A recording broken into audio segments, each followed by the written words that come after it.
Bonjour à toutes, je vous invite à nous faire un petit coucou dans le chat quand vous êtes connectés comme ça. C'est pour moi le signal que tout fonctionne. J'espère que tout le monde va bien. On est le 1er octobre. Ça y est, c'est parti pour un nouveau mois. Alors, je vois Andrea, Amélie, Esther, Angélique, Françoise. Je vois des prénoms s'afficher. C'est que c'est bon, c'est que ça fonctionne. Merci à vous tous d'être ici. On est super ravis de vous retrouver pour une nouvelle édition du webinaire L'Instant RH par Culture RH, avec aujourd'hui une initiative portée par CoderPad pour discuter du recrutement IT. Je ne vais pas vous spoiler tout de suite, mais on verra un petit peu les grands sujets qui seront abordés pendant cette heure ensemble. Comme d'habitude, je vous le dis à chaque fois, c'est votre webinaire, donc sentez-vous à l'aise, posez des questions, réagissez. Moi, je me ferai votre relais auprès de nos 3 invités du jour à qui je vais donner la parole. Alors, je prends dans l'ordre au hasard. J'ai Nathalie en premier. Nathalie, si tu veux bien nous dire qui tu es, ce que tu fais de beau dans la vie, pourquoi tu es là aujourd'hui. Voilà, dis-nous tout. Oui, du coup, oui, je m'appelle Nathalie, je suis anglaise d'origine, mais je vis dans le sud de la France. Je suis basée à Montpellier depuis une quinzaine d'années. Je travaille chez CoderPad, donc anciennement Coding Game, depuis un peu plus de 6 ans et je suis Senior Content Marketing Manager, ce qui fait beaucoup de mots pour dire que je fais du contenu. Et que je me spécialise sur les sujets TA, recrutement et notamment recrutement de profils tech. C'est des sujets qui m'intéressent énormément. C'est vraiment quelque chose que j'adore et c'est pour ça que je fais du contenu dessus depuis autant d'années. Et du coup, voilà, j'essaye de prendre la parole et de partager tout ce qu'on a d'utile à partager, notamment le rapport dont on va parler aujourd'hui, pour voilà, contribuer à améliorer les pratiques de recrutement, surtout dans la tech. Top. On adore faire des webinaires avec CoderPad parce qu'il y a toujours plein d'infos, plein de data et ça aide à nourrir aussi l'écosystème. Donc, c'est trop chouette. Merci à toi, Nathalie. Et on a aussi Tanguy qui est là avec le grand sourire. Il est content d'être là, Tanguy. Je suis toujours content de participer à un webinaire avec toi, Anaïs. Ça, c'est hyper important. Donc, c'est vraiment comment me parler entre hier et aujourd'hui. Là, j'apprécie, c'est bien. Continue. Pour me présenter un petit peu, je ne suis pas originaire d'Angleterre, mais j'habite quand même à Montpellier.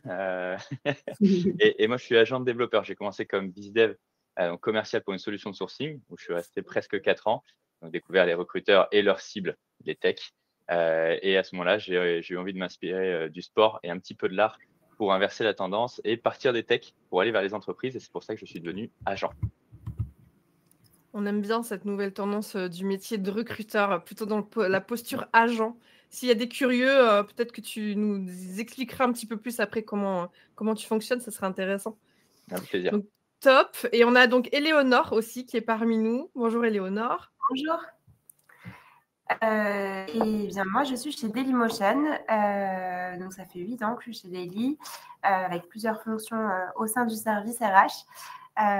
Et là, depuis plus d'1 an et demi, je manage l'équipe recrutement. Et donc, on a divers sujets sur l'acquisition de talents à partager sur différents types de populations, mais notamment une population tech. Et c'est l'enjeu de ce webinaire. Et on va tout savoir des pratiques de Dailymotion. Moi, je suis trop curieuse. J'ai bien envie de savoir quelles sont les coulisses de Dailymotion que tout le monde connaît. Merci à toi d'être là. Je me garde un peu pour de futures interventions. Ah oui, tu nous donnes pas tout quand même aujourd'hui. Hein, juste de quoi nous informer quand même aujourd'hui, mais pas tout. Trop bien. Écoute, merci à toi d'être là aujourd'hui. Est-ce que, Nathalie, tu veux bien nous briefer un petit peu sur l'initiative de CoderPad? Pourquoi est-ce qu'on est là aujourd'hui? Quel est le point de départ? Et puis, qu'est-ce qu'on promet à notre audience aujourd'hui alors? Oui, alors pour donner un petit peu de contexte, donc CoderPad, j'essaie de traduire. Donc on mène, c'est ça qu'on dit, on mène une enquête. C'est ça qu'on dit en français. Ouais. Donc, on mène une enquête chaque année auprès des développeurs et des recruteurs et des hiring managers. Donc, toutes les personnes qui sont impliquées dans le recrutement de profils tech et les techs eux-mêmes. Et en fait, on va les interroger sur leur quotidien, leur boulot, l'organisation, leurs défis, ce qui leur pose problème, les tendances, etc. Et ensuite, on va pouvoir prendre un peu le point de vue recruteur et le point de vue développeur et mettre les deux en contraste pour pouvoir en sortir des tendances, des insights et faire un petit peu nos hypothèses pour l'année à venir. Donc, on fait ça depuis, je crois, si je ne dis pas de bêtises, que c'est la 7e ou 8e édition. Du coup, c'est un rapport qu'on publie en janvier. Donc là, en janvier 2024, on a publié notre rapport. Là, je me dis que c'est le bon moment de faire le point sur qu'est-ce qu'on avait prédit, qu'est-ce qu'on a raconté, est-ce que ça s'est avéré, est-ce qu'on était loin du compte ou est-ce que finalement, il y a des tendances qui se sont effectivement révélées cette année. Et puis aussi, c'est l'occasion de partager le lancement de l'enquête pour 2025, d'inviter tout le monde à y participer et voilà, de se projeter un petit peu également. Est-ce que ça répond à ta question? C'est parfait. Et ce que je trouve chouette, c'est qu'on a une fenêtre ouverte, pas seulement côté recruteur, mais surtout côté développeur. Et ça, c'est super important d'avoir les deux visions et de les croiser. Donc, trop chouette. Et j'en profite pour le dire aussi, dans l'onglet Handouts, je vois que l'équipe Culture RH a déjà mis le rapport 2024. Je vois que des personnes ont déjà cliqué. Donc, voilà, vous pouvez aller récupérer les infos. Mais restez attentifs parce qu'en fait, tout le contenu de ce webinaire s'appuie sur ce rapport. Donc, Nathalie va nous partager pas mal de data, d'infos qui ressortent de ce rapport. Et puis, l'idée, c'est voilà, de commenter ces grandes lignes avec les visions d'un côté de Tanguy, qui a une vision très large de par sa posture d'agent développeur. Il côtoie des entreprises diverses au quotidien. Et puis, la vision un peu plus interne de Léonore avec son quotidien chez Dailymotion. Est-ce qu'on se lance? Est-ce qu'on y va? Est-ce que tu as déjà une première grande ligne à nous partager, Nathalie, pour qu'on se lance déjà? On se met dedans, on y va? On plonge. On est parti. Allez, je spoil un petit peu le temps que tu partages, mais grosso modo, dans les grandes lignes, ce qui ressort, c'est pas mal de sujets autour de l'IA, du remote, de l'évaluation des compétences, notamment de l'évolution des devs en termes de carrière aussi. Alors, plusieurs sujets comme ça. Et je vous pose la question à vous qui êtes en train de nous écouter. Est-ce qu'il y a un sujet où vous dites « Ah, j'ai envie de savoir, j'ai envie d'en savoir un peu plus ». Dites-nous dans le chat un petit peu ce que vous attendez de ce webinaire, comme ça, en attendant qu'on lance déjà le premier sujet. Mais ça fonctionne. Je vois ton écran, Nathalie. Ok, super. Du coup, en gros, on a fait un petit... moi, j'ai fait un petit tri. J'ai identifié des chiffres clés, des choses dont je voulais parler aujourd'hui. Un grand thème, c'était un petit peu, là, on arrive sur la période de planification pour 2025. On pense au budget, on pense aux différents, aux différents domaines d'investissement de temps et d'argent. Donc, on se demande, où est-ce qu'on met nos efforts. Et du coup, j'ai identifié plusieurs thèmes, plusieurs chiffres que je voulais partager. Sans grande surprise, peut-être, je vais commencer par parler de l'IA. En fait, on a déjà posé des questions, du coup, l'année dernière au sujet de l'IA. On en reposera encore cette année parce que c'est vrai que c'est un sujet actuel. J'espère que vous n'en avez pas marre d'en entendre parler. Mais c'est tellement vaste et c'est tellement intéressant quand on commence à creuser un petit peu. Et du coup, un des chiffres que je voulais vous partager, c'est que du coup, pour 2024, un tiers des employeurs ont déclaré avoir pour objectif d'investir dans des outils d'IA. Donc, c'était même le principal investissement envisagé par les entreprises pour cette année, devant la fidélisation des talents, par exemple, ou l'expérience candidat. C'est la première fois qu'on voit que ça ressort aussi haut dans les priorités. Donc aujourd'hui, je me demande combien d'entreprises ont franchi le pas. Est-ce qu'elles continueront sur cette lancée en 2025? Donc c'est un peu la question, c'est un peu qu'est-ce qu'on a vu comme investissement dans l'IA chez les employeurs, chez les entreprises. Ok. Et toi, Tanguy, c'est quelque chose que tu as vu? Ouais, chez tes clients, c'est quelque chose que tu observes ou pas tant que ça? On est obligé d'observer l'IA aujourd'hui. De toute façon, il faut s'y mettre. Tu ne peux que l'observer. À un moment ou à un autre. Je suis hyper curieux de voir quels outils vont être vraiment utilisés, si on a des noms ou autres, et surtout combien ils coûtent, parce que le budget, c'est important. Mais ce que je vois dans la pratique recrutement, c'est que ça coûte pas forcément très cher. Par contre, ça nous fait gagner beaucoup de temps. Or, le temps, c'est ce dont on manque en recrutement. Donc, tout ce qui va être utile pour des comptes rendus d'entretien en visio, en appel, trier nos candidatures, rédiger des offres d'emploi, parce que ça prend un petit peu de temps aussi, identifier les bons mots-clés pour nos search quand on fait du sourcing, hyper important. Ça nous fait gagner beaucoup, beaucoup de temps. Et ensuite, tu as des recruteurs, je vais en citer 3-4, qui communiquent sur leur manière d'utiliser l'IA et qui l'adaptent à leur manière de travailler à eux et elles d'ailleurs. Et c'est sûrement là que c'est le plus intéressant, parce que utiliser l'IA de manière généraliste, c'est bien, mais c'est pas ta tâche quotidienne. Aujourd'hui, il y a une personne à laquelle je pense, qui s'appelle Stan Foley, que vous pouvez tous trouver sur LinkedIn, qui lui est RecOps, quelqu'un qui est très, comment dire, à l'aise avec la tech, on va dire ça comme ça, qui crée des agents IA spécialisés. Donc, typiquement, le dernier, il me semble que c'était pour rédiger des entretiens structurés en 3 secondes. Et ça fait gagner énormément de temps pour le coup, il y a de la valeur ajoutée. Je vois qui c'est, Stan Foley. Je suis en train de repenser à ça. Je vais vous mettre le nom dans le chat si jamais ça vous intéresse d'aller suivre son profil. Moi, je rejoins un peu ce que tu dis. J'ai l'impression que c'est encore mitigé, mais pour prendre un exemple, là, j'ai rédigé un article pour Culture RH justement sur l'IA dans le recrutement, comment l'IA peut nous aider par rapport à nos biais. Et du coup, pour cet article, j'ai été amenée à interviewer des recruteurs.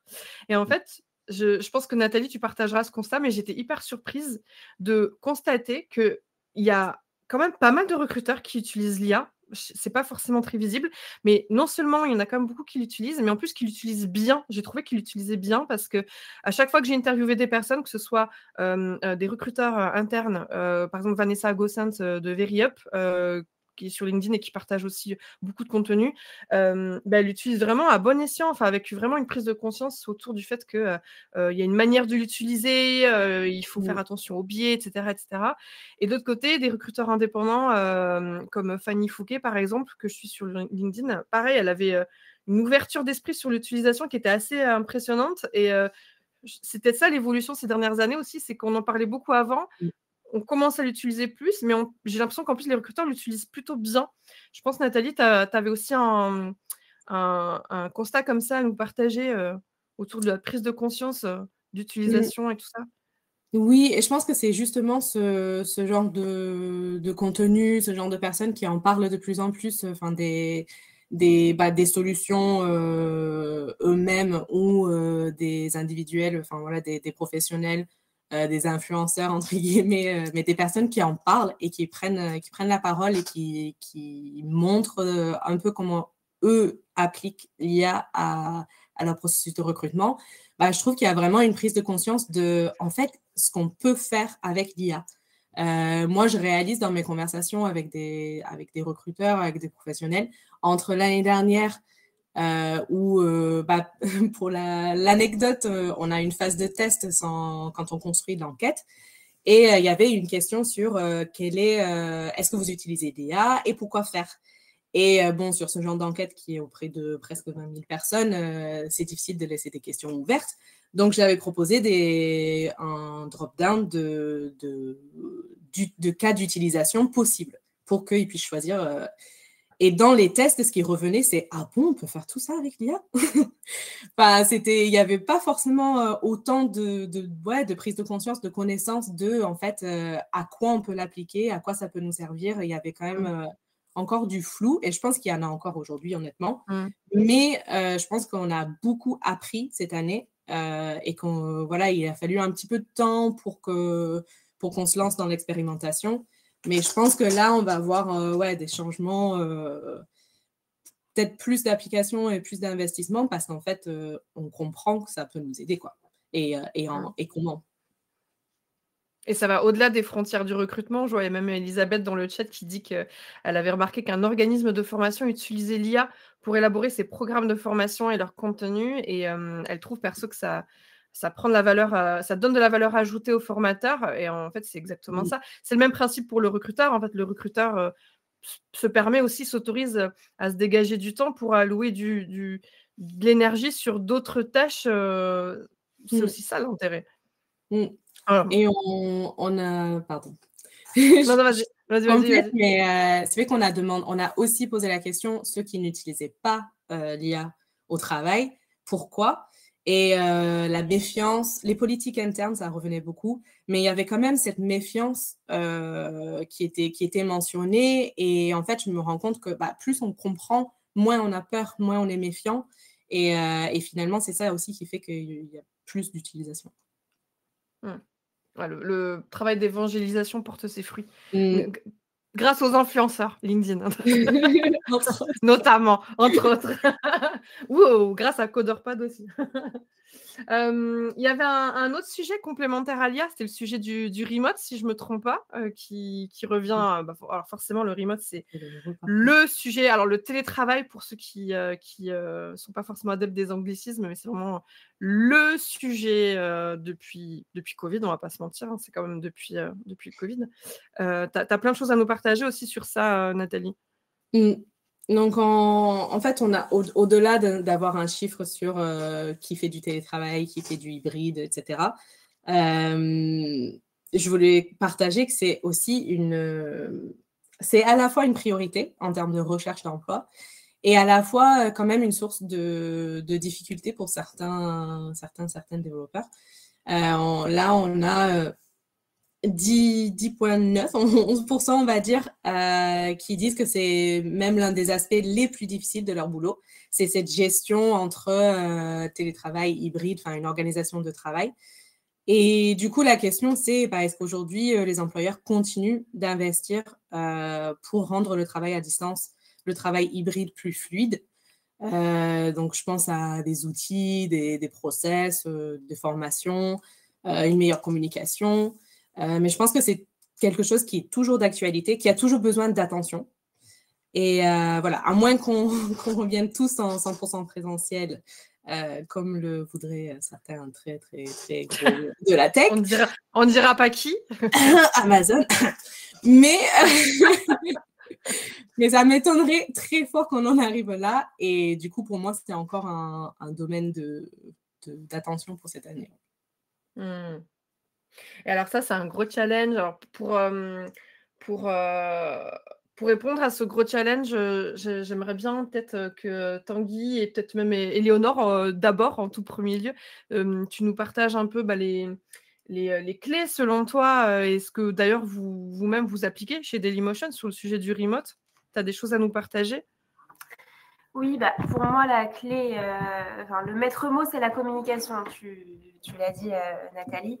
À la fois sur les aspects opérationnels purs, mais aussi sur le côté informel, parce que dans ce monde hybride, le challenge, c'est de communiquer correctement, oui, sur les projets, sur les sujets purement opérationnels pour pouvoir les faire avancer, mais comment on conserve la notion de lien humain dans un monde où, parce qu'au-delà de remote ou présentiel, en fait, on n'est pas vraiment dans cette polarité, on est dans un monde hybride où il y a des personnes, en général, on n'est pas full remote ou full télétravail, ça arrive encore, mais je pense qu'aujourd'hui, la majorité des personnes se situent au milieu, avec pas forcément des jours fixes de présentiel ou de télétravail. Selon les équipes, chez Daily, on a des équipes où les jours sont fixes et puis des équipes où c'est plus flexible. Donc, comment est-ce que dans ce monde-là, on garde quand même la notion de l'humain ? On ne va pas se réunir que pour se parler des sujets opérationnels parce que du coup, quels sont les SaaS créés pour la créativité, dédiés à la créativité, où on est un peu la fameuse machine à café, où on échange sur les découvertes qu'on a faites et puis ça peut peut-être nous amener à penser à quelque chose. Donc, voilà, communication, maître mot, ça passe par plusieurs niveaux. D'abord, c'est au niveau de l'entreprise pour établir des règles communes sur comment est-ce qu'on gère le télétravail. Donc, par exemple, informer ses collègues sur notre situation géographique, présentielle ou distancielle aujourd'hui, et sur quelle time zone, parce que selon les entreprises, on a aussi ce sujet de « Ah bah non, aujourd'hui, je suis à New York, donc en fait, je t'ai pas répondu parce que j'ai 6 heures de décalage. » Donc, tout simplement, chez nous, ça passe par un petit smiley ou un émoticône sur notre statut Slack pour informer de où est-ce qu'on est et si on est en présentiel ou pas, sur un bureau ou pas. Et puis créer des moments de partage humain, des moments de rencontre aussi, donc les fameux événements d'entreprise, ça c'est au niveau de l'entreprise. Après, ça passe par le manager aussi. Il a un rôle clé dans le fait de maintenir du lien au quotidien dans son équipe, de bien faire circuler les informations à la redescente, mais aussi à la remontée, de bien pouvoir partager du feedback de son équipe plus haut jusqu'à la direction. Et c'est des choses qui existaient déjà avant, c'était déjà son rôle au manager, mais il faut être 2 fois plus vigilant, je pense, dans ce monde hybride à ces sujets-là. Et puis, ça passe par l'équipe elle-même et les collaborateurs, informer, communiquer, proposer des initiatives pour entretenir la vie d'équipe. En fait, le succès de l'hybride, c'est vraiment un jeu d'équipe. Il n'y a pas une personne qui doit porter cette responsabilité. On est tous responsables de son succès. Et puis après, de manière plus concrète, je pourrais vous partager un petit peu, quelques éléments, si ça vous intéresse, de comment est-ce que concrètement en application on le trouve chez Daily. Et peut-être que Tanguy, tu veux d'abord prendre la parole. Eh ben, écoute, merci de me la donner. Je suis hyper curieux de voir comment ça se traduit dans la vraie vie. On veut tout savoir. Ouais, c'est clair. C'est clair parce que c'est bien, on a tous des grands principes, etc. Mais c'est à un moment, il y a le quotidien, quoi. Et tout revient à ça. Et pour reprendre, en fait, je suis tout à fait d'accord avec ce qu'a dit Eleonore. Moi, je pense que le remote, ça part d'une culture. Tu prends ta culture d'entreprise, tu la définis bien. Est-ce qu'elle est compatible avec le remote ou pas? Et à partir de là, tu t'ouvres au remote ou pas. Tu vois, et ça se juge pas. Par contre, il y a des conséquences. C'est si tu dois être full présentiel parce que c'est full présentiel dans ta culture, ok, mais il y a des conséquences sur le recrutement. Hybride pareil, remote pareil, sur l'organisation, etc. Le vrai mot, comme l'a dit Eleonore, communication, confiance. Moi, je pense qu'il y a professionnalisme aussi. Bizarrement, plus on est professionnel, plus on se fait confiance. Donc les règles dont Eleonore parle, je pense qu'elles sont ultra importantes. C'est-à-dire que notre objectif, c'est ça et on l'atteint de cette manière, c'est-à-dire on travaille de cette manière. Voilà. OK pour la flexibilité, tout le monde fait ce qu'il veut, mais il y a des choses qui sont clés et tout le monde doit les respecter. C'est presque sacré à ce moment-là. Et à partir du moment où on a un socle, on peut être flexible, mais le socle doit être fort. À l'époque, il y a 5 ans, notre socle, c'était on se voit tous tout le temps, comme ça on sait qu'on travaille. Maintenant, il y a juste d'autres manières. Et on parlera probablement des attentes des devs derrière. Le remote, c'est énorme. On a quelques petites stats. Mais Oui, je renvoie la balle à Eleonore d'abord. On les garde pour après les stats. Juste avant, Léonore, que tu rebondis sur ça, parce que tu disais, Tanguy, qu'il y a la réalité du terrain aussi. Et justement, typiquement, tu vois, là, dans le chat, on a Andrea qui dit pour le télétravail, moi, je suis bien d'accord avec vous, mais comment on fait lorsqu'on est une ESN et qu'on est tributaire des clients? Tu vois? Et bien oui, c'est ça aussi la réalité, c'est que oui, je pense qu'on prend tous conscience qu'il y a une vraie attente sur le remote, mais la réalité du terrain, c'est qu'on est aussi face à des entreprises qui sont encore très réfractaires. Alors, je fais un micro-laïus. Ça nous laisse en voix. Non, mais je fais un micro-laïus sur les ESN, parce que c'est un cas particulier. J'ai la chance et l'honneur d'être associé dans une ESN aussi. Avant, dans cette ESN qui s'appelle Ebrig, on recrutait en full remote, il n'y avait aucun problème. Maintenant, on le fait un peu moins. Pourquoi? Parce que justement, les clients, ils sont revenus. Or, nous, on est tout à fait capable de manager, de faire un suivi, de garantir un épanouissement en full remote, mais ce n'est pas forcément le cas du client parce que ça n'est pas sa culture ni sa volonté. Or, quand tu es en ESN, c'est comme si tu manageais 2 fois. Manager une fois, c'est déjà compliqué. Mais manager 2 fois, surtout quand tu n'as pas la main, donc c'est très aléatoire du côté du client, c'est plus dur. C'est plus dur. Et j'avoue que quand tu es ESN, et en général, quand tu es prestataire, tu es tributaire d'un client. Après, il faut être capable de faire changer son client, etc. C'est plus ou moins facile. Et Mais Mayanne partage aussi ce constat. Elle dit qu'elle est recruteuse dans la tech et les profils tech se plaignent souvent que les clients demandent à venir sur site pour faire du présentéisme. Enfin voilà, on en revient à cette dualité quand tu es tributaire des clients en ESN, c'est assez complexe. Du coup, ouais, Léonore, tu voulais peut-être rebondir en nous partageant un petit peu plus de vos pratiques chez Dailymotion pour qu'on voit un petit peu comment... Voilà, du concret, quoi. Concrètement, comment est-ce qu'on réussit à remplir ce défi d'une culture du remote, en fait? C'est pas juste du remote tout seul, c'est la culture autour du remote. J'insiste, au-delà de la culture du remote, c'est le monde hybride. C'est ça qui est, pour moi, encore plus difficile à gérer. C'est quand on n'est pas tous calés sur un seul format.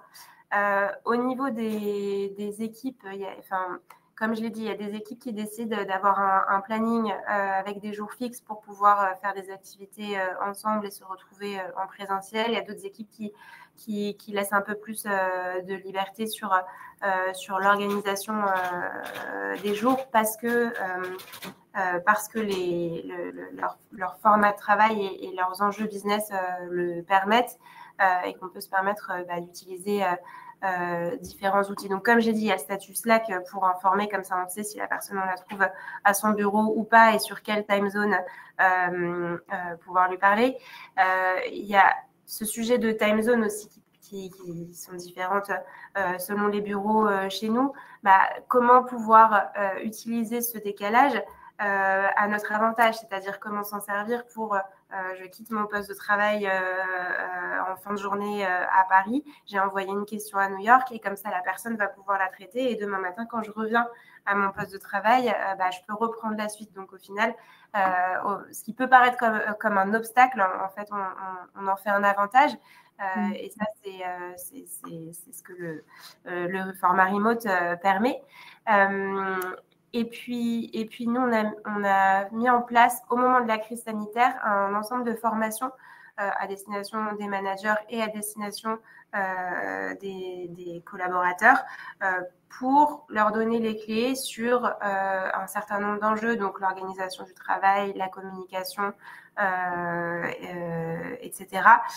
Notamment, il y a plein de choses en fait qu'on faisait en réunion en direct avant au bureau parce que c'était facile, on venait s'asseoir à côté de la personne et en fait on peut les gérer en asynchrone et donc ces formations nous ont permis aussi de mettre en place de repenser un peu nos formats de travail, de gérer plus de choses en asynchrone, notamment avec l'utilisation des replays pour les personnes qui sont en congé, comme ça c'est plus un frein au fait de pouvoir réaliser une réunion avec un partage d'informations importantes alors que X ou Y personne de l'équipe est en congé. Non, il y a le replay de cette réunion qui est disponible, donc la personne pourra prendre connaissance des informations quand elle sera de retour et être à la page et pas devoir catch-up.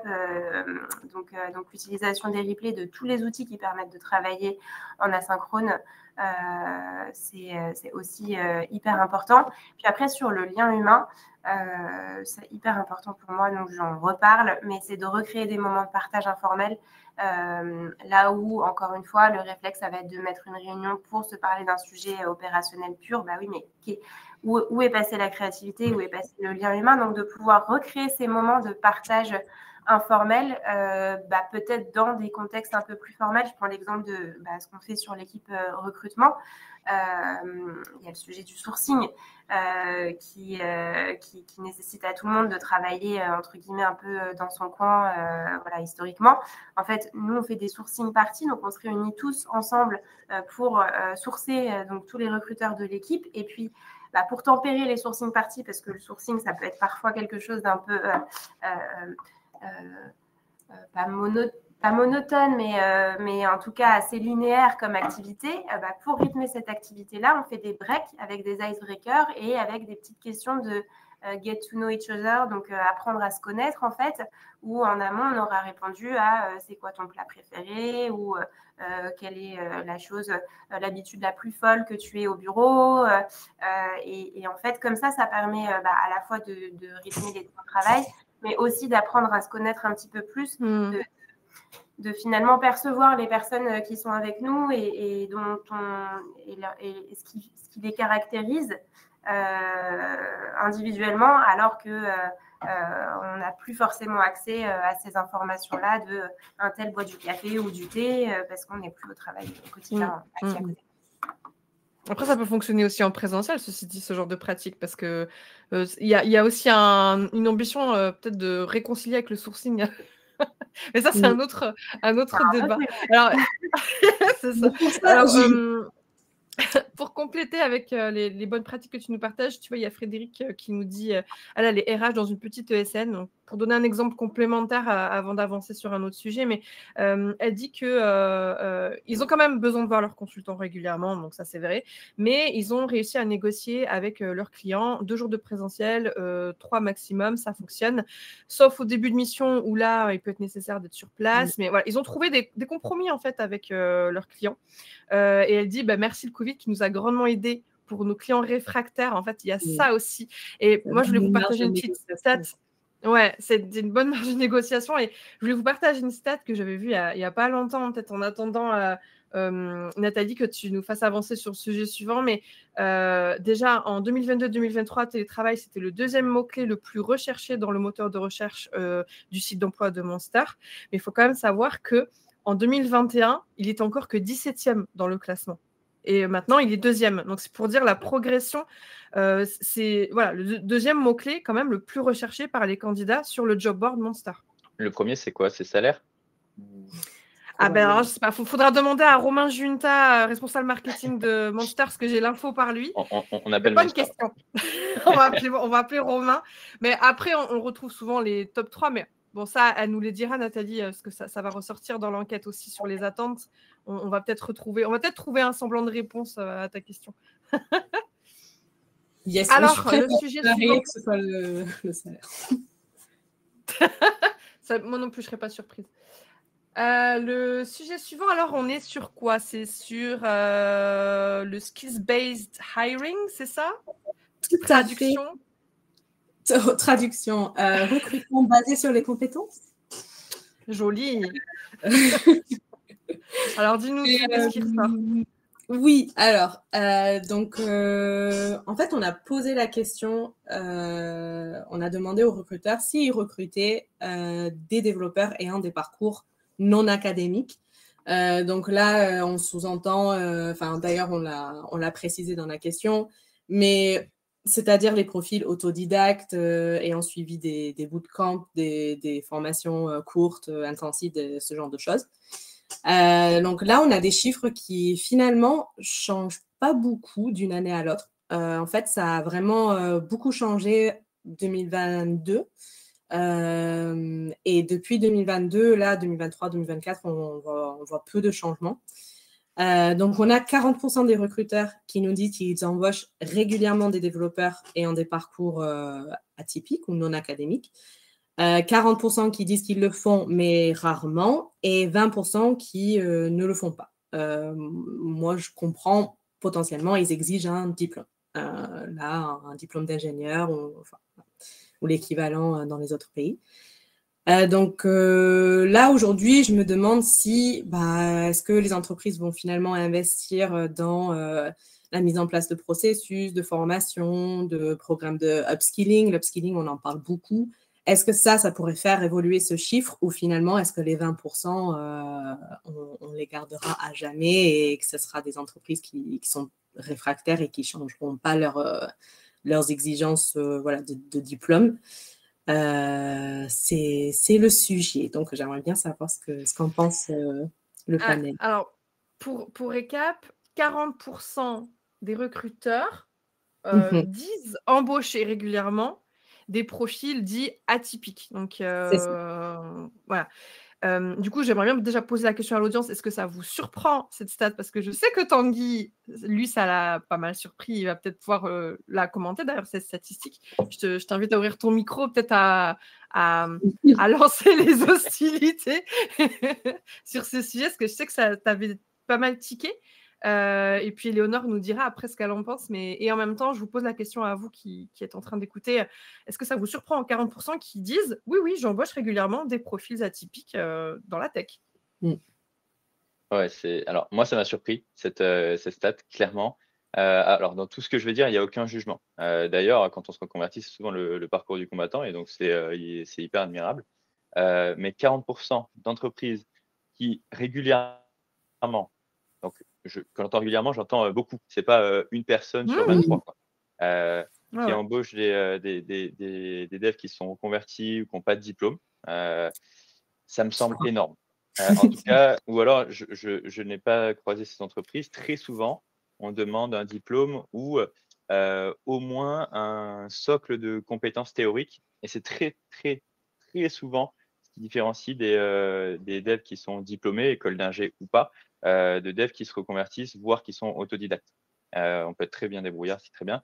Mais le socle des fondamentaux, l'aspect conception, tous les principes que ce soit programmation orientée objet, là on part un petit peu dans le détail de la tech, quoi, mais de programmation fonctionnelle, des design patterns, des structures de données, tout ça, on ne l'apprend pas en bootcamp, on l'apprend difficilement de manière autodidacte. Or, c'est ce qu'on demande à des gens qui vont concevoir des applis et pas juste qui vont les coder à un moment ou à un autre. Donc 40%, moi je trouve ça énorme, énorme, énorme. Après, je retiens aussi qu'il y en a au moins 60% qui ne le font pas. Donc le diplôme joue toujours un rôle majeur. Je nuance en disant que au fur et à mesure qu'on avance dans notre carrière, qu'on ait un diplôme ou pas, c'est moins important. Pourquoi? Parce que tu as 5 ans d'expérience, bon, tu sais faire le job, tu sais concevoir, que tu aies une licence, rien, un master ou 3 doctorats, eh ben, c'est pas grave. Tu sais faire le travail, on t'embauche pour ta compétence et pas ton diplôme. Par contre, quand tu es en début de carrière, le diplôme, ça reste hyper important. Ah, a priori, Bruno aussi est surpris. Hein. Il dit, surtout en France, avec notre culture du diplôme. Alors, la question que je me pose... je précise parce que je sais que ça, on s'était aussi posé la question dans les conversations précédant ce webinaire. On s'est dit, OK, les chiffres, voilà, c'est une étude internationale. Du coup, ça représente quel pays? Donc, la France est le pays le plus représenté dans les chiffres, mais ça reste, c'est 20% des répondants. Donc, ce n'est pas non plus la majorité. Donc, effectivement, il y a bien entendu des nuances géographiques. Là, on est sur les zones les plus représentées, c'est France, Inde et États-Unis. Et après, c'est assez global. Du coup, oui, je pense qu'il y a des nuances, géographiques. Après, moi, quand même, j'ai envie de croire qu'il y a de plus en plus d'entreprises qui embauchent, en se basant sur les compétences, avec un process d'évaluation des compétences qui est bien établi, qui est bien structuré et qui se base sur des méthodes d'évaluation plus objectives. Et du coup, j'ai envie d'y croire. Peut-être qu'effectivement, en France, c'est un peu moins. Bon, c'est apprendre avec... c'est apprendre des pincettes. Des pincettes.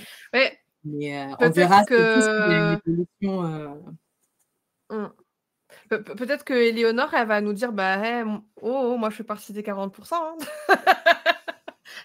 Qu'en est-il de Dailymotion? Qu'est-ce que ça t'inspire, toi?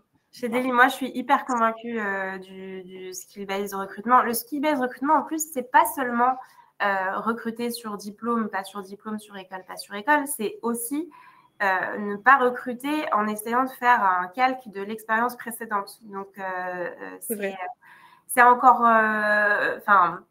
ça demande encore plus de travail, du coup, d'évangélisation et voilà, parce qu'en fait, c'est un peu le deal qu'on fait finalement. Quand on recrute quelqu'un qui vient nous voir pour un nouveau challenge, il faut qu'on ait quelque chose de nouveau à lui apporter. On ne peut pas lui dire c'est super, tu vas faire exactement la même chose que ce que tu as fait avant. Allez, viens, rejoins-nous. Donc, c'est un peu l'enjeu, parce que c'est l'enjeu pour la personne. Elle vient chercher un nouveau challenge, elle vient apprendre des nouvelles choses, développer ses compétences, peut-être sur des nouveaux univers. Et donc, c'est à nous aussi de donner cette chance. Et donc, c'est aussi cette transaction qu'on fait finalement quand on décide d'une nouvelle collaboration. il faut qu'on puisse jouer ce jeu-là. Maintenant, pour pouvoir jouer ce jeu-là, il faut pouvoir repérer les compétences de la personne et il faut avoir la structure aussi pour pouvoir les développer derrière. Donc, le temps de former cette personne et repérer exactement lors du process de recrutement, OK, là, c'est des compétences très solides, une base de compétences très solide. Maintenant, il va falloir peut-être développer un petit peu la connaissance technique de cet univers ou de cette industrie. Par exemple, chez nous, l'industrie de la tech, OK, la personne sait très bien analyser de la donnée, n'a pas d'expérience en la tech. Nous, on va prendre ses compétences d'expertise sur la donnée et on va t'apporter la connaissance de la tech. Donc, chez nous, ça passe par quasiment tous les postes et sur toutes les fonctions. On a des cas pratiques, même sur les fonctions RH, même sur les sur d'autres fonctions pas pure engineering. Donc, sur l'engineering, on a des cas d'usage, bien entendu. Et puis au recrutement, nous, on a récemment revu nos templates de job ads et maintenant, il n'y a plus la ligne de formation supérieure, machin truc. La consigne, c'est que cette ligne n'apparaît plus dans les job desks. Pour petit pas par petit pas, puis après, il y a l'évangélisation auprès du manager, de l'équipe recrutant, du coup, parce qu'il y a aussi toutes les personnes qui interviewent. Et on développe aussi la connaissance de l'entretien structuré. Et on l'évangélise beaucoup auprès de nos managers. On a revu notre documentation sur le sujet et on commence à l'utiliser sur certains process lorsque les managers souhaitent jouer ce jeu-là. C'est bien parce que ça permet de faire un point avec le sujet suivant, parce qu'on va parler de l'évaluation, justement, des méthodes d'évaluation. Juste pour dire que moi, je trouve ça hyper rassurant. Tu vois, ça rejoint ce que tu disais, Nathalie. Tu dis, j'ai de l'espoir, mais tu vois, une boîte comme Dailymotion qui a cette vision-là, c'est quand même hyper rassurant. Et je vois Andrea qui dit dans le chat, la tendance en France, elle est en train de changer. Certes, lentement, mais ça commence à venir et ça me fait très plaisir. Je suis full convaincue de recruter sur les compétences et la motivation. Bon, ça, c'est un autre sujet, mais en tout cas, sur les compétences, ça fait plaisir d'entendre un exemple comme ça. Ouais, top. Et super. Bruno aussi qui dit ça fait du bien. Mais je suis tout à fait d'accord. Et je ne sais pas si je peux rajouter quelque chose. Je pense que ça fera un peu le lien avec, effectivement, on va parler d'évaluation des compétences et notamment des soft skills et des hard skills. Et je pense qu'il y a à la fois, en fait, Tanguy, tu parlais de socle commun ou de fondamentaux. Et je pense qu'il y a un peu cette idée que les fondamentaux, on les apprend à l'école et qu'au-delà de ça, on apprend aussi une manière de penser ou des soft skills, des compétences comportementales ou ce genre de choses. Et c'est vrai que ça, c'est quelque chose qui me chiffonne un peu. En fait, on a eu un débat en interne il y a quelques mois et j'ai fait tout un speech sur mon point de vue là-dessus parce qu'en fait, je trouve qu'on fait on fait un peu trop de raccourcis entre un diplôme, un parcours scolaire ou même une expérience de vie comme voyager ou devenir parent, ce genre de choses, et des compétences et notamment des soft skills. Donc, il y en a qui pensent que parce qu'on a fait des études supérieures, on a forcément une très bonne capacité d'apprentissage, de recherche, d'analyse, de gestion du stress peut-être. Aussi, on a voyagé, on est forcément bon communicant, ouvert aux autres, où les parents sont forcément très organisés, très adaptables. Et en fait, non. Enfin, souvent, oui, sûrement. Mais ce sont des compétences que vous pouvez évaluer objectivement pendant le processus de recrutement. Plutôt que de faire des raccourcis qui finalement introduisent beaucoup de biais et voilà, qui peuvent vous porter préjudice, vous amener à faire des erreurs de recrutement tout simplement. Donc pour moi, il y a aussi ce côté diplôme. Enfin voilà, c'est pas équivaut telle compétence technique et telle compétence soft skills, quoi. Et je sais qu'on va un peu plus parler des soft skills. Tu avais des choses à nous partager, je crois même en termes de stats. Oui. Du coup, est-ce que j'ai déjà mon écran? Ça permettra d'annoncer peut-être un débat. Est-ce que les soft skills sont plus importantes que les hard skills? C'est le sujet qui agace parfois. C'est le sujet qui revient. On va faire un vote. Est-ce qu'il faut choisir déjà? Ah, c'est ça la question peut-être. Est-ce qu'il faut faire un choix? Je ne sais pas. Alors, Je pense pas. Mais en tout cas, on a posé la question lors de notre enquête. Et donc, on a trouvé que 78% des développeurs et 81% des recruteurs estiment que les soft skills sont au moins aussi importantes que les hard skills chez les développeurs. Donc, en fait, vous voyez là qu'il y en a qui disent que les soft skills sont plus importantes, moins importantes, aussi importantes. Voilà. Donc, on a fait ce calcul-là. Moi, c'est plutôt un chiffre qui m'a surprise l'année dernière. Je ne doutais pas que les soft skills étaient importants, mais c'est surtout ce côté, il n'y a pas que les RH qui le pensent, en fait. Moi, je m'étais dit, bon, les développeurs, des profils techniques, ils vont accorder beaucoup d'importance aux compétences tech, surtout que ça a beaucoup d'impact sur leur capacité à réaliser leur boulot, voilà, les compétences au sein de l'équipe, etc. Donc, j'étais assez étonnée de voir à quel point, non, ils estiment que c'est aussi important, voire plus. Et voilà, après, aujourd'hui, le défi pour les développeurs, c'est de savoir mettre en avant leurs soft skills. Et pour les recruteurs, comme je disais, c'est de savoir les évaluer de manière objective. Et je pense que ça, ce sera réellement un sujet pour 2025. Alors, il y a Hélène qui commente, je pense que c'est Hélène Lee, je pense reconnaître à ce qu'elle dit, qui dit parce que les devs savent très bien que le code pur et les compétences tech ne sont pas l'alpha et l'oméga dans leur job. Alors, du coup, ça m'amène à poser la question. Allez, je lance la question. Est-ce qu'on hiérarchise? Oui, non. C'est quoi votre point de vue, Tanguy et Léonore, sur le sujet? Je laisse Léonore commencer. Allez. J'allais te... Est-ce que tu avais ton micro activé? Pour moi, il n'est pas question de les hiérarchiser. En fait, il s'agit justement de trouver le juste point où on va pouvoir équilibrer l'évaluation des deux. Et c'est ça que je trouve intéressant parce que les deux se servent mutuellement et on a besoin des deux pour faire un job. Qui dit hard skill ne veut pas forcément dire en plus qu'on s'arrête au niveau technique actuel de la personne.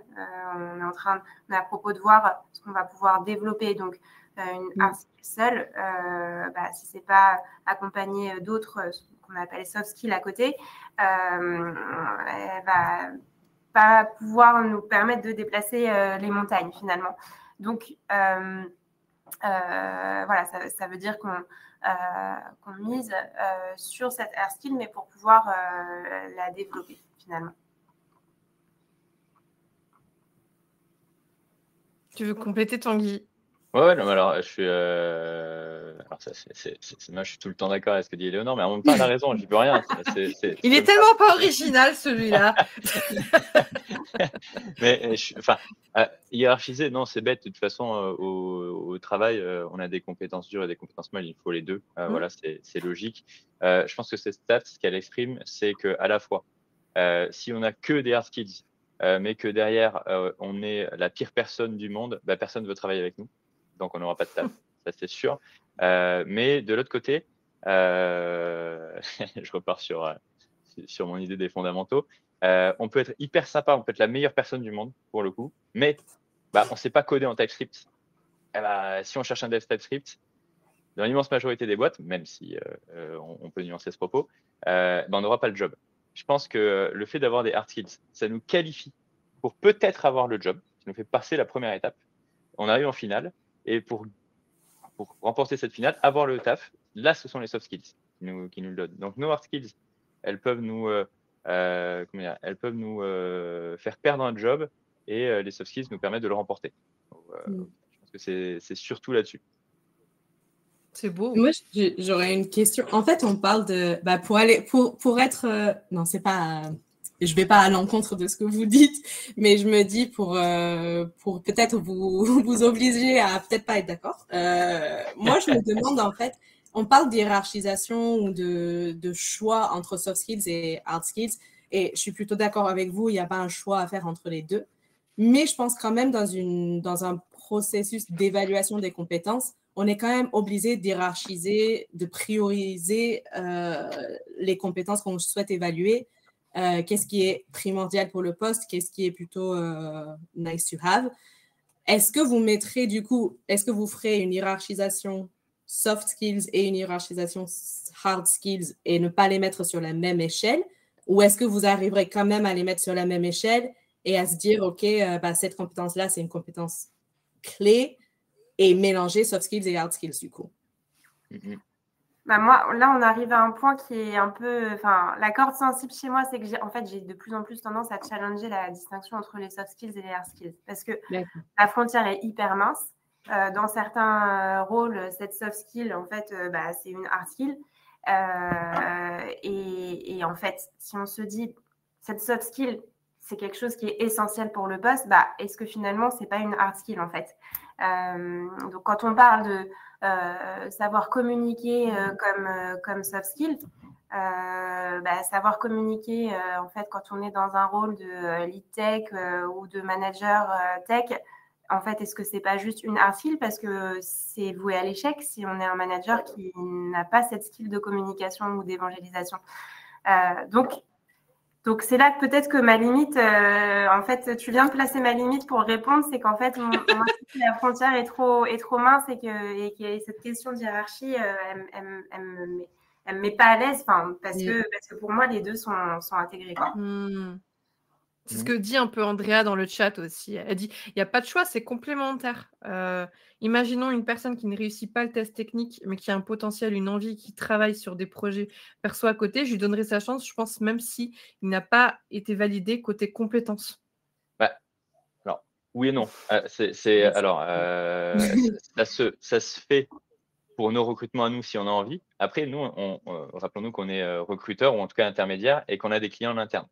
On va pas arriver demain devant notre CTO en disant là, Stéphanie et Michel, ils sont pas très bons côté code. Par contre, ils sont sympas. Ils sont motivés, tu vois. Donc, prends-les, s'il te plaît. Ça passe rarement. Donc, par contre, je suis tout à fait d'accord avec Léonore. En fait, je pense qu'il n'y a pas de soft skills et de hard skills. Il y a des skills prioritaires et des skills qui sont secondaires ou complémentaires. C'est mieux dit.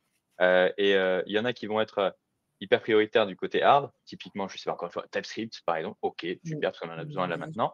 Et de l'autre côté, des leviers de motivation. Je suis en startup, on est 5, on va parler tous les jours avec nos clients, même si on est dev. Bon, faut que la personne, elle soit hyper orientée produit et qu'elle ait envie de construire. S'il n'y a pas ça, ça s'en va. Et à ce moment-là, se pose la question de l'évaluation. Comment est-ce qu'on évalue des hard skills ou des soft skills? Justement, comment on les évalue? Allez, vous avez 5 minutes top chrono. Je suis là pour vous mettre la pression, moi. Tu avais une stat à nous partager d'ailleurs, Nathalie, peut-être en parallèle. Oui, mon Dieu, mais le temps est passé très très vite. Je me demande si je veux partager… Est-ce que tu veux qu'on aborde l'évaluation brièvement, même si on l'a un peu abordé, ou est-ce qu'on va directement sur les attentes des devs, des techs? Tu es la reine, tu es la queen, c'est toi qui décides. Écoutez, d'un côté, l'évaluation, c'est mon truc parce que, évidemment, c'est la spécialité de CoderPad, mais je veux bien écouter l'audience. Si vous avez un avis, dites vite si vous voulez entendre parler d'évaluation ou de attente des devs, parce que c'est vrai que c'est deux sujets hyper intéressants. Je pense qu'on pourra compléter. Sachant que s'il y a de la frustration, évidemment, vous aurez l'accès au rapport et puis vous avez aussi la possibilité de contacter Nathalie. Elle sera ravie, Nathalie, de vous répondre. Et d'ailleurs, je pense partager. Moi, j'ai quelques trucs que j'avais en tête que je ne vais pas pouvoir partager. Donc, je pense que je ferai 1 ou 2 posts LinkedIn. Donc, si vous voulez me suivre sur LinkedIn, si ça vous intéresse, je partagerai quelques ressources que je n'ai pas réussi à partager aujourd'hui et peut-être quelques outils sur l'évaluation surtout. Est-ce qu'il y a des réponses dans le chat ou pas? Eh bien, non. Ça veut dire que ça va vraiment être à toi de décider. Bon, je vais prêcher pour ma paroisse, c'est ça l'expression? Oui, c'est ça. Si, c'est ça. Bon, on va parler évaluation. On va parler évaluation pour conclure ce webinaire. En plus, il y a plein de choses à dire. Je sais que Tanguy et Léonore, ils ont pas mal de pratiques en plus à partager et même des ressources à partager aussi. Puis c'est un sujet parce que c'est aussi quelque chose qui est ressorti dans les chiffres, c'est que c'est une des parties qui pose problème et notamment pour l'évaluation des soft skills. C'est pas évident. Moi, je veux juste mentionner entretien structuré à fond les ballons. Mais autrement, je veux bien, voilà, Éléonore et Tanguy, si vous avez des choses à partager, je veux bien. Quelques pratiques clés. Ce que vous mettez en place pour évaluer les compétences, que ce soit soft ou hard, on ne va plus faire de différence. Éléonore en a forcément parce qu'elle est en interne. Donc, elle a un process. Après, moi, je peux parler rapidement des process que je vois chez mes clients, vu que j'en ai pas, je n'en veux pas pour moi. Alors, donc, chez Daily, moi, je suis très, vous l'avez compris, je suis très d'accord avec cette technique de l'entretien structuré pour pouvoir évaluer à la fois soft et hard skills pendant le process, mais au moins ça nous permet d'avoir des points de comparaison réels entre les candidats et bon, je vais pas faire la théorie de l'entretien structuré, mais pour moi ça c'est vraiment une réponse clé. Et après, si on veut pas aller sur la méthode de l'art, de l'entretien structuré qui peut paraître un peu lourd peut-être dans le process, on peut proposer, et c'est ce qu'on fait aussi, une version un peu plus soft en disant voilà, on ne va pas faire forcément ce système de points et pondérer parce que ça peut paraître lourd pour les personnes qui participent au process, mais au moins on va se mettre d'accord sur un set de questions que tu vas devoir poser dans le même ordre sur chaque entretien, et au moins on aura des questions, un cadre d'entretien similaire pour évaluer ses compétences. Après, le test technique, ça j'y crois énormément aussi, et comme je le disais tout à l'heure, sur quasiment tous les métiers, on a des cas pratiques, donc soit des cas maison, après il y a cas maison ou cas live, ça dépend du poste et ça dépend des enjeux du poste et des choses qu'on a à tester. Sur des fonctions plus marketing et sales, c'est des cas plutôt à préparer à la maison. Et ensuite, par contre, il y a toujours un débrief live. S'il y a un cas pratique à la maison, il y a un débrief live parce que nous, ça nous permet aussi de comprendre comment la personne a réfléchi. Peut-être que ce schéma de pensée, nous, on ne l'avait pas envisagé, mais en fait, il est hyper intéressant pour le poste. Et c'est des choses qui se passent vraiment sur les process. C'est pas juste pour faire beau que je vous dis ça aujourd'hui. Et donc, peut-être c'est un schéma de pensée auquel on n'avait pas réfléchi. Et donc, c'est intéressant d'avoir quelqu'un qui va nous apporter d'autres choses et d'autres idées. Et puis, nous aussi, le fait d'avoir ce live débrief, ça nous permet, puisque la personne a investi du temps pour réaliser le test, de lui faire un feedback plus qualitatif aussi. C'est normal, c'est le jeu des entretiens. Très clair. Est-ce que Tanguy, il y a des pratiques qui font écho avec ce que tu vois? Ouais, et puis alors, hyper rapidement, parce que je vois le temps qui défile et je sais qu'il faut qu'on parle un petit peu de l'évaluation avec Nathalie. Sur les soft skills, l'entretien structuré, les questions comportementales, hyper important. De mon côté, en coaching ou en tant qu'agent, j'évalue toujours les leviers de motivation parce que c'est ce qui fait qu'on recrute ou pas quelqu'un. Donc, le secret, c'est écoute active, énormément d'écoute active. On reformule, on se synchronise avec la personne, on questionne, on laisse des blancs. Je vais dropper dans le chat des questions de clarification d'objectifs qu'on utilise en coaching. La première qui est hyper importante pour tout le monde, c'est l'objectif. Le reste, c'est presque un bonus pour l'instant. Et d'aller questionner le pourquoi, qu'est-ce que tu veux faire, ça, ok, pourquoi, etc. Hyper central. Et côté des tech skills, franchement, il y a tout. Il y a tout. Là, en ce moment, je travaille avec un client qui a une grosse boîte qui reçoit énormément de candidatures pour ces postes et qui utilise j'allais dire un coding game, pardon, l'ancien nom. En termes de premier filtre, il y a 2 entretiens techniques. Le premier, c'est 2 étapes techniques. Le premier, le test en ligne, qui est assez sélectif parce qu'il y a quand même moins de 10% des gens qui réussissent. Pour ensuite passer à l'étape 2, la discussion technique avec un ou une technique. Voilà, donc c'est hyper utile dans ces cas-là.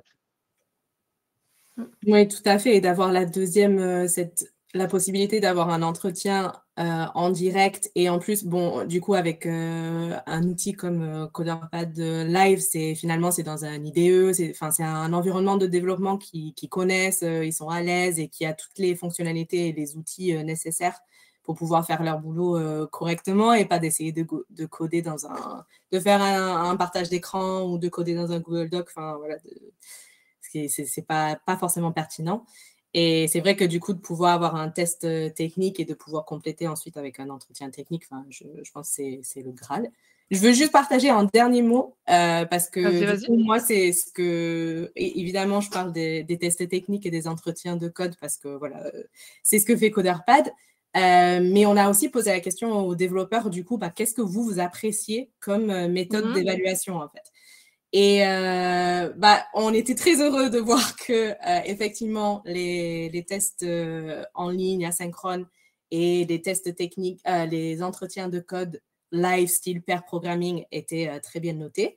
Là où on était plus surpris, c'est que les projets de développement style take home, les projets un peu plus gros, un peu plus longs, où voilà, c'est des choses à travailler en asynchrone à la maison. Finalement, ça peut avoir une mauvaise réputation, mais c'était plutôt bien noté de la part des développeurs. Donc, voilà, nous, on s'est dit, OK, c'est pas forcément à écarter. Même pour l'anecdote, nous, on avait intégré ça à notre produit et on s'était dit qu'on allait le dropper parce que c'était pas idéal pour les développeurs, pour les candidats. Finalement, ça dépend vraiment comment vous le faites. Mais ça peut être intéressant. Je pense qu'ils apprécient la flexibilité, il y a plus de contexte. C'est vraiment très appliqué au contexte de l'entreprise. Donc voilà, je voulais partager ces petits chiffres avant qu'on se quitte. Surprenant ce dernier élément. Et je voulais aussi vous inviter à participer à l'enquête de cette année, bien évidemment. Mais oui, il n'y on a aura besoin pas de rapport de retour. ce style sans participation de votre part. Donc, Juste, il y a Hélène qui complète ce que tu disais sur les cas à faire à la maison. Où elle dit parce que les devs trouvent ça pertinent pour évaluer, mais relou à faire. C'est des humains. J'adore. Voilà, après, ça résume bien. Comment est-ce qu'on les fait, quoi? N'envoyez pas des projets de 12 heures, s'il vous plaît. Mais, donc, du coup, je résume. Là s'affiche l'enquête annuelle pour 2025. On a besoin de… Enfin, je dis mais c'est pas moi, mais CoderPad a besoin de participation pour nourrir et avoir à nouveau de la data comme on vous la présente aujourd'hui. En attendant de vous afficher cette enquête et que vous puissiez participer, quand même, tu nous as un peu teasé les attentes des candidats. Moi, j'aimerais bien quand même savoir, est-ce que le remote se positionne au moins pour conclure ce webinaire, qu'on sache un petit peu, qu'on reparte avec des petites tendances sur les attentes. T'as vu un peu comment je te fais travailler jusqu'au bout? Dernière minute. Alors, moi, je vous dis déjà ce que j'ai avant que ça s'affiche pour vous. Donc, effectivement, le salaire number one, sans surprise. En deuxième, un équilibre pro-perso, un bon équilibre pro-perso. Et le télétravail en troisième position. Là, voilà, vous avez vraiment le détail de ce qui compte le plus pour les développeurs quand ils découvrent une offre d'emploi. Qu'est-ce qu'ils regardent en premier? Ça rejoint les tendances générales, on va dire, même pas que développeurs pour le coup quand même. Là. C'est pas très surprenant, c'est pas très… Mais je pense la tendance qu'on observe. Je fais une mini-mention parce qu'on a parlé d'IA et je pense que ça, c'est quelque chose qu'on ne voit pas ici, mais qu'on verra peut-être dans l'enquête de l'année prochaine. Je pense que les devs vont de plus en plus s'intéresser à l'approche, la politique utilisation IA chez les employeurs. Donc, je pense que c'est une chose à communiquer dessus pour 2025. Ça serait cool de formaliser ça pour les candidats, je pense. Ok, très clair. Bon, écoutez, je pense qu'il ne nous reste plus qu'à se donner un petit mot de la fin pour ce webinaire qui a été hyper dense, hyper frustrant aussi, parce que je sais qu'on n'a pas pu aborder tout ce qu'on voulait, mais c'est le jeu, ma pauvre Lucette, comme dirait l'autre. C'est à chaque fois le challenge des webinaires. En tout cas, franchement, merci à vous trois. C'était hyper intéressant, hyper riche. Au vu des réactions dans le chat, j'ai vu qu'il y avait pas mal de réactions, de questions. Je pense qu'on a à peu près balayé toutes les questions, tous les sujets. Marie-Amélie qui dit merci beaucoup, c'était très quali. Merci à vous tous pour votre implication dans le chat. Comme à chaque fois, vous êtes hyper engagés, hyper impliqués. Un petit mot de la fin, un petit mot de conclusion. Nathalie, Léonore, Tanguy, qu'est-ce que vous voudriez nous partager avant de se dire au revoir? Je veux un autre webinaire pour qu'on creuse l'évaluation et les attentes des techs, parce que clairement, il y a de quoi dire. Et bon, moi, je rajouterai une couche sur participer à l'enquête, s'il vous plaît. Ça me fait très plaisir. Et n'hésitez pas, si vous voulez m'ajouter sur LinkedIn, me dire ce que vous en pensez. Ça vous paraît pertinent ou pas. Je suis très preneuse de vos retours. Top. Et Léonore? Ben moi, merci beaucoup. Merci à tous pour et à toutes pour vos réactions aussi. C'est hyper plaisant de voir que les choses qu'on porte et pour lesquelles on se bat, donc je pense au skill-based recrutement, ça génère des réactions aussi positives et il y a autant d'autres personnes qui portent ces enjeux-là en eux. Donc, c'est hyper encourageant. Vous avez refait ma journée. Du coup, je repars avec un grand soleil. Et c'était un vrai plaisir. Bah, trop bien. Écoutez, merci à vous trois. Je vois dans le chat, c'est les réactions similaires aux vôtres. Tout le monde est ravi de ce webinaire.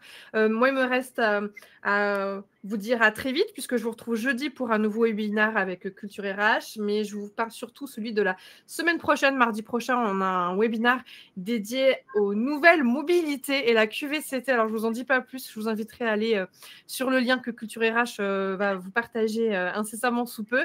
Et puis après, de toute façon, sur l'onglet webinaire de Culture RH, vous avez plein de webinaires, plein d'événements à venir. Bah, vous choisissez les sujets qui vous intéressent. Voilà, vous inscrivez à celui que vous souhaitez voir. Tanguy qui dit « On sera là mardi prochain », mais oui. Merci à tous. Je vous souhaite une très bonne journée. Oui, journée. Il est encore... on est encore en pleine journée. Très bonne semaine et puis je vous dis à très bientôt. Merci encore. Merci beaucoup. Merci Anaïs. Merci tout le monde. Au revoir. Au revoir.